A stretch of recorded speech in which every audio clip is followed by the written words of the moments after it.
Hello, my survivors.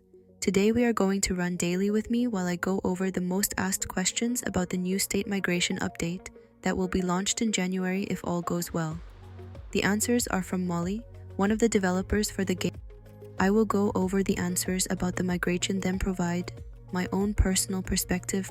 So watch till the end and don't forget to subscribe to level up your game in Whiteout Survival. Is it a permanent move? Yes, the transfer is permanent, but the event is temporary. You will remain in the state after the event ends.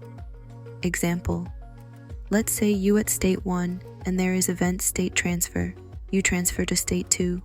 After the event end, you'll stay at state 2 as permanent. So from this answer, it looks like that there will only be a time limit of when you can transfer to another state. This is very typical, which allows states and players to plan and organize for the migration. I believe they would offer the event few times a year. For example, in Rise of Kingdom, there is a small window of opportunity to migrate to another kingdom only during off-season of KVK. What is the teleport range of the event? You can only transfer to another state that has the same hero generation and fire crystal level. You need to meet the requirements for transfer. Character creation age has to be above 45 days.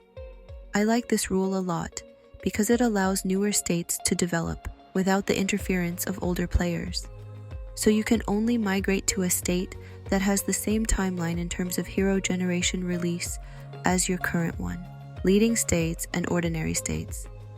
Leading state, states at the vanguard of human prosperity. Power cap thresholds for transferring to leading states cannot be modified and will be preset to the lowest. Leading states cannot issue special invites. Ordinary states, states other than the leading states. Note, both states have different transfer limits. The transfer limit of an ordinary state is 50, whereas a leading state is 10. When a state has available special invites, then it can invite more chiefs even after reaching its transfer limit. This rule is to prevent any one state to becoming a superpower state. In Rise of Kingdom, the Vanguard state would be similar to Imperium Kingdom, and because they were already so powerful, no one could migrate into these kingdoms. They had to drop power in order to let someone in. The difference here is the amount of special invites that a state can extend. Special invites and ordinary invites. Special invites, only issued to chiefs who exceed a state's power cap. Each state initially has access to 3 special invites, with 1 spent invite restored on the 1st of each month. The max special invites that can be issued is 3 ordinary invites. For chiefs who meet a state's power cap, the number of ordinary invites is capped to around 50% of the maximum number of chiefs that can transfer into a given state. Note, the number of special invites is an initial value and will take time to restore. How to check whether the target state has reached its transfer limit. Tap State List and select the corresponding state to view the information. If I dismiss all my troops and unequip my gear, will it affect my transfer score? No, it will not lower your transfer score, e.g. does not make you look weaker to the system. Can I withdraw President invites? How do I do it? President invites cannot be withdrawn. Please use them wisely. Will invited players be notified of the invitation? Special invites has a mail notification. Ordinary invites don't have any. Players can see the ordinary invites through event interface only. How many transfer pass does one need for a transfer? How is it calculated? To perform a transfer, the number of transfer passes required is determined by 2 key factors: your transfer score and the state's transfer rating. This information is typically displayed in the bottom right corner of a state's transfer page. The needed number of transfer passes typically ranges between 1 and 75. The specific amount required for a transfer is calculated based on your transfer score and the state's transfer rating. Will I receive my ranking rewards for ongoing events with leaderboards upon a transfer?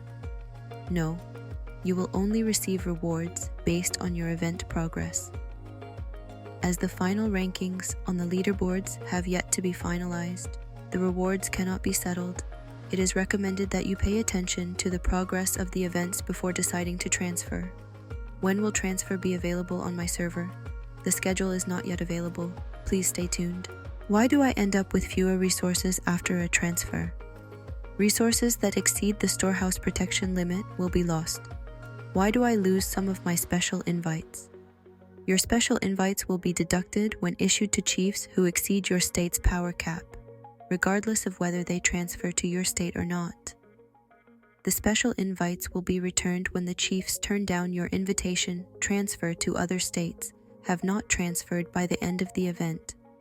How many transfer passes in total can I get during the event?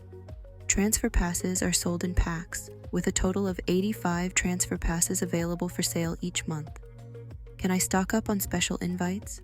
No. The max special invites is 3. So here are some personal thoughts about the migration and the how it impacts the states. I am happy the migration is coming to Whiteout Survival, as older states have been struggling with player retention. Allowing accounts to move to a different state allows states to continue to grow as they lose their player base over time. This also keeps states accountable to maintaining a healthy playing environment for their citizens. This allows for greater strategic alliances between states. Diplomacy will be crucial as potential merges can happen between alliances. If you run a dictator type of states, then losing majority of your players is a definite possibility. This opens up to another level of gameplay that was sorely needed in Whiteout Survival. Let's keep the discussion going. In the comments, let me know what you like about the server migration update and what questions you may still have.